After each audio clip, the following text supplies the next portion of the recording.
Bonjour, je suis Ouda Boujna, je suis doctorante en fin de thèse sur l'éco-conception et la modélisation du stationnement. Et en fait, dans le cadre de la thèse, on a développé un outil qu'on a labellisé par CAP, capacité de parking. Dans cette présentation, je ne présente pas le corps du modèle, mais juste les résultats d'application à la Cité Descartes. Donc, il s'agit d'un modèle d'affectation de trafic qui traite l'offre et la demande. Sa particularité, c'est qu'il traite l'échelle micro-locale. Donc, on prend en considération les comportements de la demande en termes de choix, de destination et de place de parking à côté de la destination. Et du côté de l'offre, on prend en considération les capacités offertes par type de parking, sur voirie, hors voirie, parc relais, etc. Et la particularité de notre modèle, c'est qu'on prend les circuits de recherche de place. Donc, en cas de saturation du premier parking visité, l'usager il est confronté à une recherche de place sur le réseau. Alors, comment a lieu cette recherche de place et comment l'individu se comporte face à cette situation. Et enfin, quelles sont les conséquences de cette recherche sur l'état du trafic, les conditions de trafic sur le réseau et sur le coût collectif pour la collectivité. Comme toute étude de ce genre, on a mené une étude exploratoire pour connaître l'offre et la demande et la situation ou dresser l'état du lieu du système existant.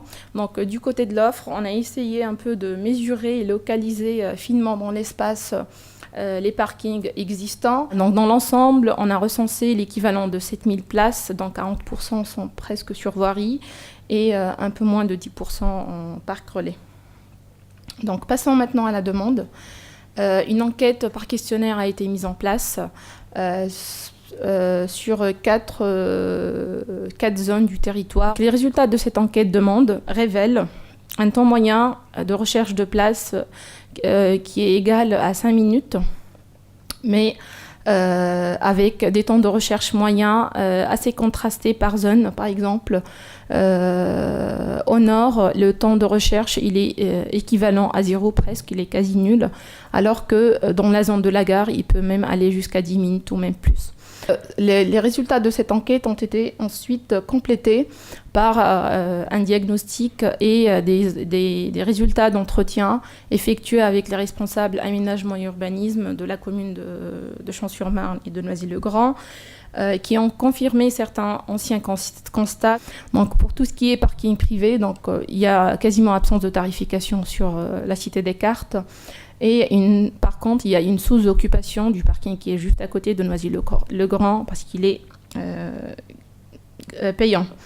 À cela, j'ajoute juste une certaine dispersion de compétences de gestion du stationnement de la gare, donc tout ce qui est parking relais, qui est assuré par la communauté d'agglomération de Val-Maubuée sur l'ensemble des gares de ce secteur, et la gestion du stationnement sur voirie qui est effectuée par la mairie de Champs-sur-Marne et de Noisy-le-Grand, d'où la divergence et le manque de coordination entre les mesures de gestion de ces différents types de parking. Donc, en gros, on a constaté l'absence d'une politique intégrée et cohérente et qui est la principale source de dysfonctionnement du système actuel de stationnement à la Cité Descartes. Donc, à l'aide de notre outil par CAP, on a essayé de modéliser une situation de référence. Donc, en tout, on a recensé 130 ou 129 zones de destination, donc zones de destination finale, finement localisées au sein de la Cité Descartes.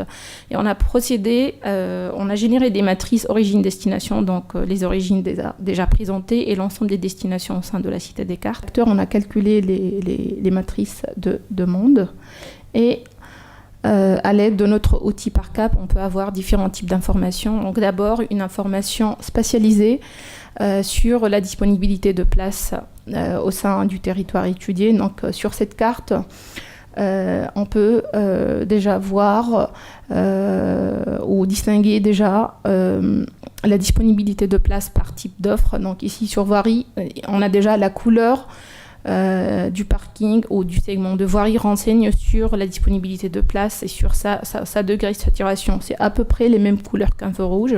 Donc si c'est rouge, c'est qu'il n'y a pas de place. Si c'est vert, c'est qu'il y a forcément une place. Donc, et sur la Cité Descartes, on a constaté deux principales zones de congestion. Donc, première zone, celle de la gare, avec une très grande saturation du parking qui est juste à côté, et une sous-occupation du parking qui est juste là, en fait, et qui, comme j'ai déjà mentionné, qui est payant. Et aussi une saturation des rues adjacentes dans le quartier de la gare. On constate aussi une deuxième... donc, la congestion de cette zone, elle est due à la forte demande de rabattement. La deuxième zone de congestion est située à cheval entre le parc d'activités et le nord du parc d'activités et le sud du campus universitaire, où sont implantés 3 grands établissements relatifs à l'université de Marne-la-Vallée. Et cette situation est due aussi à l'important flux d'étudiants et de pendulaires qui viennent quotidiennement à la Cité Descartes. Donc il est évident que cette première situation n'est pas soutenable, ne peut jamais être durable et qu'il vaut mieux chercher d'autres alternatives, d'où l'intérêt de notre simulateur qui permet de tester plusieurs scénarios en fonction de l'objectif de la politique de stationnement souhaitée, et tout en permettant de faire des analyses et des comparaisons de scénarios sur la base de plusieurs indicateurs, de plusieurs résultats. Donc le scénario qu'on a choisi, a pour objectif de favoriser le stationnement de courte durée, notamment pour limiter le stationnement sur voirie à côté de la gare et à côté des commerces. Le deuxième objectif consiste à organiser l'usage, l'occupation et la rotation des places autour de la gare, donc surtout pour les places sur voirie, et finalement assurer une meilleure accessibilité et augmenter l'attractivité de la Cité Descartes. Donc la comparaison des résultats de 2 scénarios, donc ici on a les cartes de probabilité.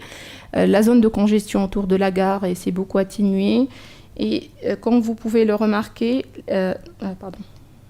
donc ici pour tout ce qui est parking privé, donc par exemple ce premier parking, ce deuxième parking, ce troisième parking, qui était sous-utilisé avec le premier scénario, donc les personnes utilisaient beaucoup plus la voirie, sont dans le deuxième scénario, donc ils sont beaucoup plus occupés et ils ont des probabilités de trouver une place qui sont beaucoup plus faibles.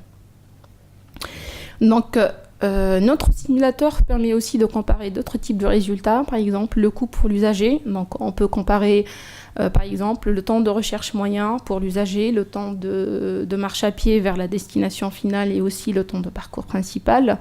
Et pour la comparaison de ces 2 scénarios, on peut constater qu'il y a une baisse une petite baisse de temps de recherche, mais une légère augmentation du temps de marche à pied.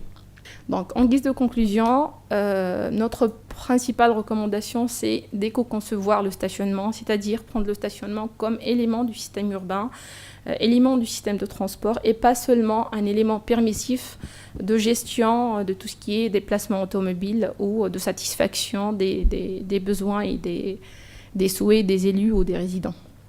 Merci beaucoup.